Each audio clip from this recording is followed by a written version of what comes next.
Assalamualaikum warahmatullahi wabarakatuh. Perkenalkan, saya Lisma. Saya akan membahas mengenai definisi dan konteks al-zahab dan al-fiddah dalam Al-Quran. Al-zahab wa al-fiddah dapat didefinisikan sebagai harta simpanan, yaitu harta yang tidak digunakan sebagai modal usaha. Harta tersebut didiamkan menganggur. Harta simpanan pada pembahasan ini meliputi simpanan emas dan perak, bisa juga berupa simpanan uang dan simpanan tanah serta bangunan. Emas dan perak adalah sesuatu yang dijadikan mata uang. Kemudian makna secara bahasa dan istilah mengenai al-zahab dan al-fiddah. Al-fiddah secara bahasa berarti perak. Dalam Al-Quran, al-fiddah juga dikaitkan dengan kekayaan dan kemewahan serupa dengan al-zahab. Al-fiddah disebutkan dalam berbagai konteks, termasuk sebagai bagian dari perhiasan surga dan simbol kekayaan duniawi. Kemudian al-zahab secara bahasa berarti emas. Dalam Al-Quran, al-zahab digunakan untuk menggambarkan logam mulia yang sangat berharga. Dalam Al-Quran, istilah al-zahab adalah emas dan al-fiddah adalah perak. Sering disebutkan dalam konteks kekayaan dan harta benda. Dalam penggunaannya, penyebutan al-zahab wa al-fiddah menunjukkan pentingnya emas sebagai bekal dan perhiasan kehidupan. Namun lebih dari itu, khususnya emas adalah mata uang yang berlaku di mana-mana.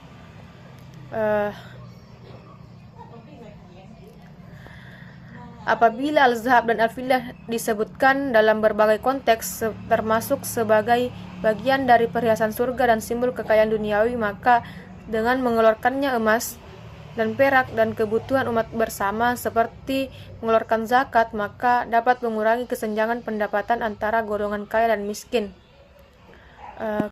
Kemudian adapun salah satu ayat yang menyebutkan al-zahab dan al-fiddah, yaitu Quran surah Taubah surah 9 ayat 34, yang artinya, hai orang-orang yang beriman, sesungguhnya sebagian besar dari orang-orang alim Yahudi dan rahib-rahib Nasrani benar-benar memakan harta orang dengan jalan batil, dan mereka menghalangi manusia dari jalan Allah.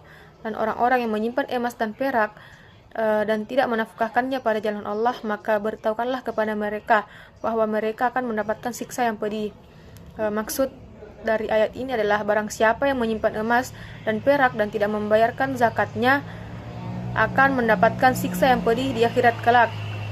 Menumpuk emas dan perak haram hukumnya jika tidak ditunaikan zakatnya.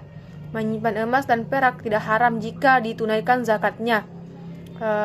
Dalil wajib zakat simpanan emas dan perak juga terdapat dalam hadis Nabi Shallallahu Alaihi Wasallam, yaitu dari Abu Hurairah diriwayatkan, ia berkata, barang siapa memiliki emas dan perak tidak mengeluarkan zakatnya pada hari kiamat, nanti akan disepuh untuknya lempengan dari api neraka, lalu dipanaskannya dalam api neraka jahanam, lalu disetrika dahi, rusuk dan punggungnya dengan lempengan tersebut.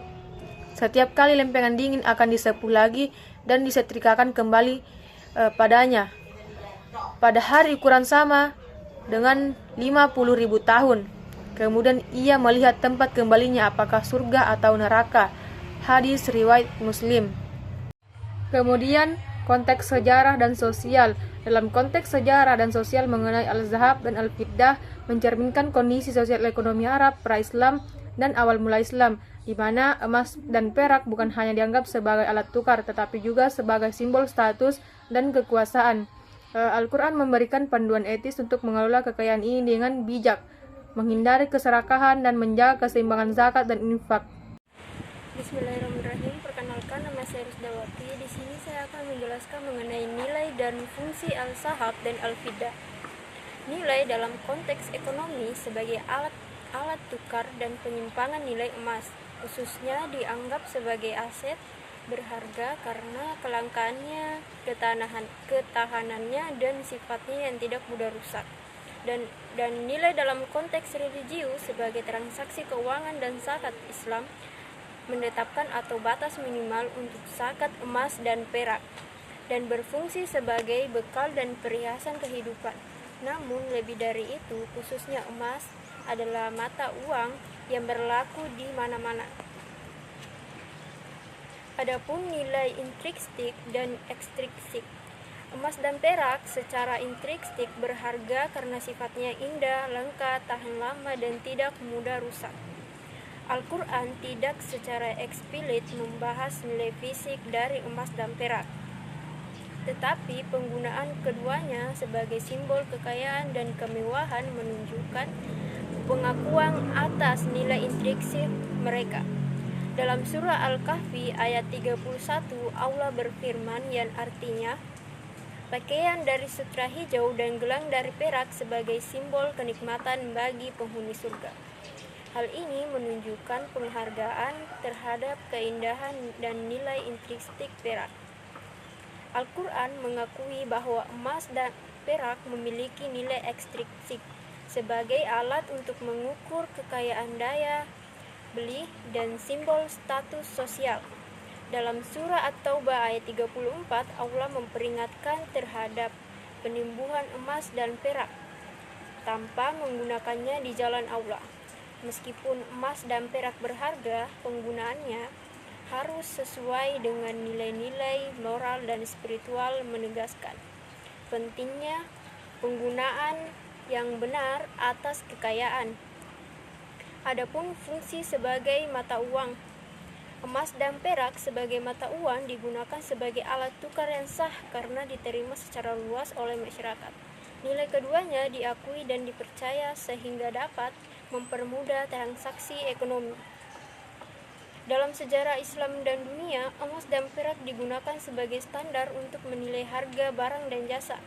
Contohnya dinar atau koin emas dan dirham atau koin perak digunakan sebagai ukuran standar untuk mengukur harga komoditas dalam perdagangan.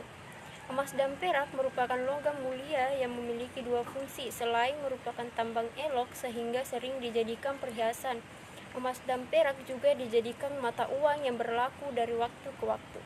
Secara keseluruhan, fungsi emas dan perak sebagai mata uang sangat sesuai dengan prinsip-prinsip Islam yang mendorong keadilan, stabilitas ekonomi, dan distribusi kekayaan yang adil. Mereka menawarkan sistem moneter yang lebih stabil dibandingkan dengan uang fiat yang nilainya dapat terpengaruh oleh kebijakan moneter dan inflasi. Dapat dipahami bahwa emas, perak, maupun lainnya termasuk kertas itu berstatus sebagai uang jika masyarakat menerimanya sebagai uang atau alat tukar dan dasar status sesuatu dinyatakan sebagai uang adalah kebiasaan masyarakat. Namun zaman ini masyarakat yang ada di dunia khususnya Indonesia tidak lagi memberlakukan emas dan perak sebagai uang, tetapi memberlakukan sebagai barang atau sil'ah. Yang ketiga ada simbol kekayaan dan kemewahan emas. Al-Zahab dan perak al-fiddah telah lama dianggap sebagai kekayaan dan kemewahan di berbagai peradaban termasuk dalam pandangan Islam. Penggunaan keduanya sebagai simbol status sosial dan kekayaan memiliki akar sejarah dan budaya yang dalam. Harta seperti emas dan perak sebagai perhiasan hidup yang memungkinkan manusia menikmatinya dengan baik dan tidak berlebih-lebihan. Islam tidak melarang umatnya memiliki dan menikmati kekayaan termasuk emas dan perak, asalkan digunakan dengan bijak dan tidak berlebihan. Al-Quran dan hadis menekankan pentingnya bersikap moderat dan tidak boros. Islam mendorong agar kekayaan termasuk emas dan perak digunakan untuk tujuan yang baik seperti beramal, membantu yang membutuhkan, dan mendukung kemaslahatan umum. Imam Al-Nawawi berkata, kaum muslimin sepakat bahwa wanita boleh menggunakan segala bentuk macam perhiasan yang terbuat dari emas dan perak, seperti kalung, gelang tangan, cincin, rantai, gelang kaki, dan segala yang dikenakan pada leher atau sesuatu yang sudah terjadi kebiasaan wanita memakainya. Hal ini tidak ada khilaf di dalamnya. Beliau juga mengatakan bahwa segala bentuk perhiasan dibolehkan bagi wanita selama tidak berlebih-lebihan. Emas dan perak juga memiliki peran dalam ekonomi global, termasuk sebagai aset investasi. Emas memiliki kelebihan dibanding harta simpanan yang lain, yaitu tingkat inflasi dan nilai emas dunia jauh lebih rendah dan lebih stabil. Baik, bismillahirrahmanirrahim. Perkenalkan, nama saya Haikal Supardi selaku pemateri yang ketiga. Adapun yang materinya yaitu penggunaan etika penggunaan al-zahab dan al-fiddah dalam Al-Quran. Dalam Al-Quran, penggunaan emas atau al-zahab dan perak al-fiddah memiliki beberapa etika yang diatur untuk menjaga keseimbangan dan keadilan dalam masyarakat, yaitu yang pertama larangan dan batasan, yang kedua kewajiban sosial, dan yang ketiga perspektif akhirat. Yang pertama yaitu larangan dan batasan. Nah, dalam larangan dan batasan, ayat yang mengecam penimbunan atau penyalahgunaan emas dan perak yaitu dalam surat At-Taubah ayat 34 sampai 35. Allah Subhanahu wa taala berfirman, "Dan orang-orang yang menyimpan emas dan perak dan tidak menginfakkannya di jalan Allah, maka berikanlah kabar gembira kepada mereka bahwa mereka akan mendapatkan azab yang pedih. Ingatlah pada hari ketika emas dan perak dipanaskan dalam neraka jahanam, lalu dengan itu disetrika dahi, lambung dan punggung mereka, seraya berkata kepada mereka, inilah harta bendamu yang kamu simpan untuk dirimu sendiri, maka rasakanlah akibat dari apa yang kamu simpan itu.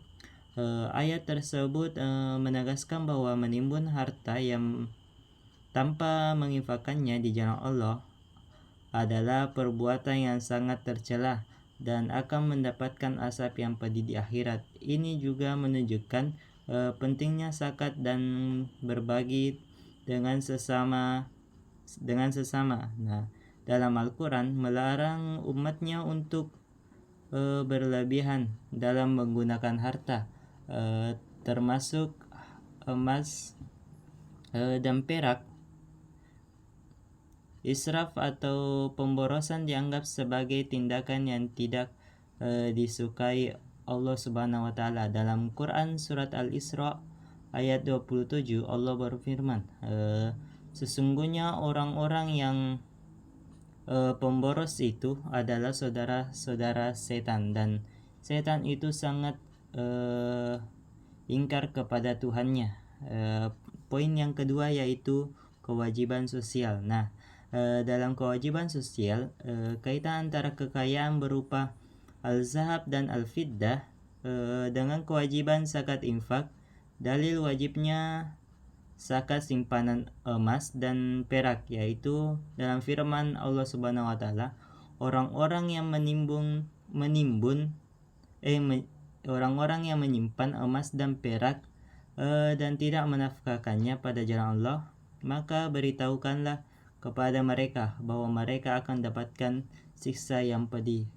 Quran surah At-Taubah ayat 34. Maksud ayat ini adalah barang siapa yang menyimpan emas dan perak dan tidak membayarkan zakatnya akan mendapatkan siksa yang pedih di akhirat kelak. Menumpuk emas dan perak haram hukumnya jika tidak ditunaikan zakatnya. Menyimpan emas dan perak tidak haram jika ditunaikan zakatnya.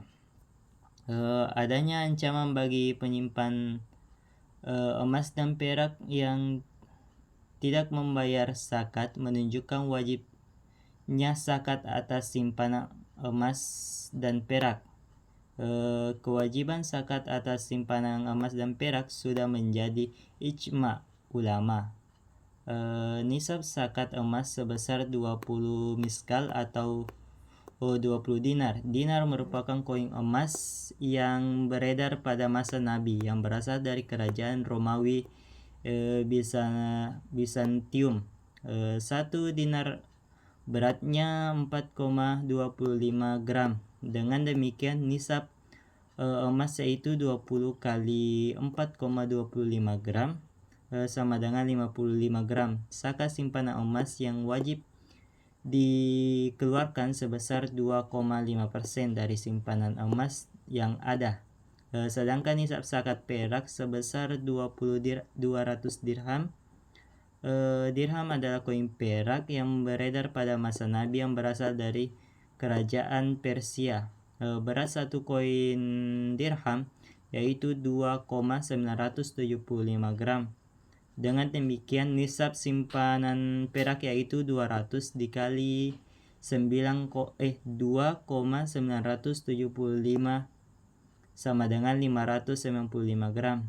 Zakat simpanan perak yang wajib dikeluarkan sebesar 2,5% dari seluruh simpanan emas yang ada.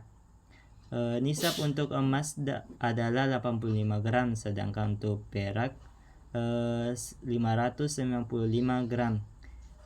Jika seseorang memiliki kekayaan berupa emas atau perak mencapai atau melebihi nisab dan telah dimiliki selama 1 tahun, maka ia wajib mengeluarkan zakat sebesar 2,5% dari total kekayaannya.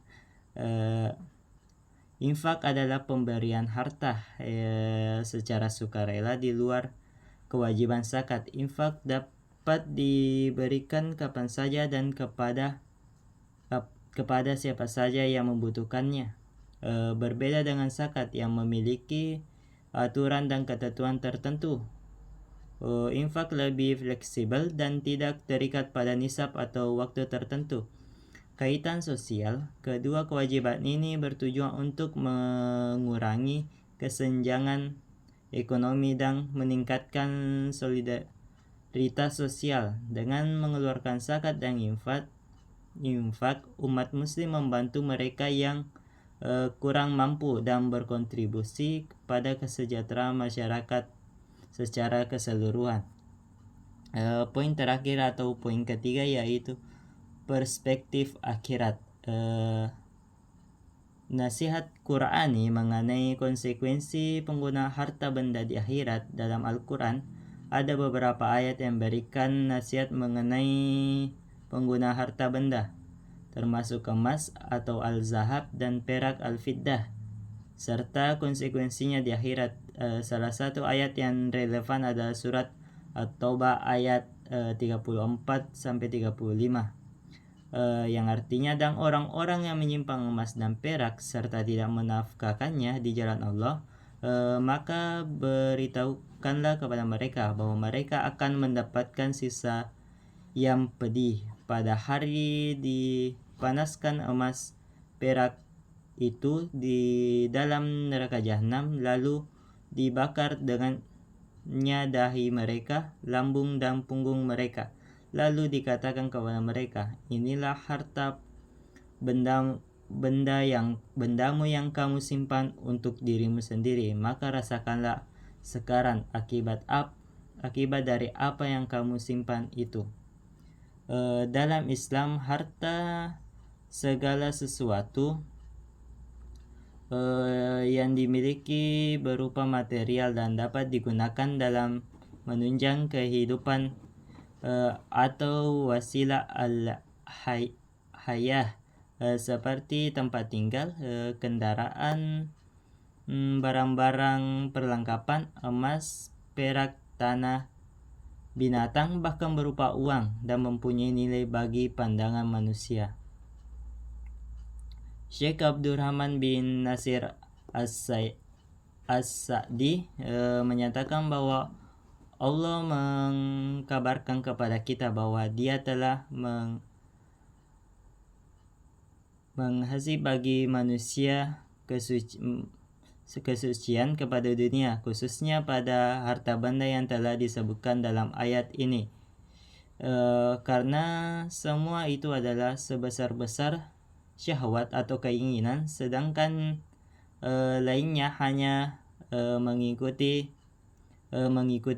Imam At-Tabari menyatakan bahwa manusia berbeda pendapat mengenai siapakah yang menjadikan tampak indah perhiasan dunia ini. Sebagai golongan berpendapat bahwa Allah lah yang menjadikan hal itu.